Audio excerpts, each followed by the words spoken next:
Yesu ashimwe. Dusangire amajambo dusanga mu cete cya mbere Paulo yandikiye abikorinto igice cya 13 umurongo wa 3 haravuga ngo kandi naho notanga ibyo mfise byose ngo ngaburira boro kandi naho notanga umubiri wanje ngo turigwe ariko ntagira urukundo ntaco vyomarira.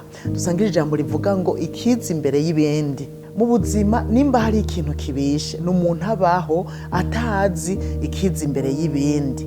Burya mu buzima tumaze kumenya Imana kuko ari itegerezwa kuba iya mbere n'ibindi bikurikira dutegerezwa kumenya mbega haca hatangura iki hakurikira iki, aho niho tuzobaho neza. Kuko hari abantu mu buzima bavuga ngo ibintu byose nico kimwe. Nagenda kubwire ko ibintu byose bitanganya agaciro kandi bitategerezwa kuzira rimwe. Hariho igitegerezwa gutangura hanyuma ibindi bigakurikira. Rero aya majambo ndababwiye avuga ngo naho notanga ibyo mfise byose ngo ngaburira boro, naho notanga umubiri wanje ngo turigwe ariko ntagira urukundo ntacyo vyomarira. Aya majambo aragaragaramwo yuko urukundo ari urwibanze rutegerezwa kuza imbere y'ibindi. Urumva ibindi byose wokora ugafasha boro bose naho bo boro bose bo mu gihugu, urukundo atari go rwagusunitse, atari go rwabanje kuba mu mutima wawe, nagira ndakubwire ngo ntaco vyokumarira. Mbere nawe wokwitanga wewe ubwawe ugatanga umubiri wawe ngo turigwe ariko bitasunitswe n'umutima w'urukundo, nagira ndakubwire ngo ntaco bizomara.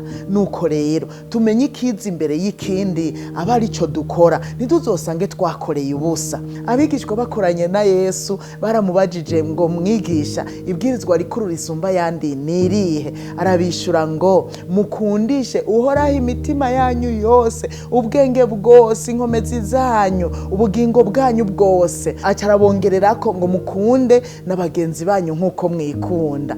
Rero iryo niryo bwirizwa rikuru. Urumva dutegeza kubanza gukunda Imana cyane ariko tugaca dukunda na bene data. Nico gituma Paulo yavuze ngo mugirire bose neza cyane cyane abo mu nzu y'abizera. Tumaze gukunda Imana igica gikurikira n'ugukunda bene data. None uyu munsi uri kurabikora gute? Burya urakunda mwene so, turakundana hagati yacu. Urukundo nigo gwategezwa kuza imbere yuko turirimba, urukundo rukaza imbere yuko tuvuga ubutumwa bwiza, urukundo rukaza imbere y'ibikorwa byose dukora, akaba ariko ahubwo rudusunika gukora ivyo bindi bikorwa byose. Mwibuke ko na Yesu yasigiye abigishwa biwe icyagezwe gishasha, arabuvuga ngo nimukundane nkuko nanje nabakunze. Yesu yaradukunze, Yesu yaritanze ku bwacu, acabwira abigishwa biwe ngo mukundane. Erega ntivyahereye aho, yaciye ababwira ngo nimwakundana bose bazomenya ko muri abigishwa banje.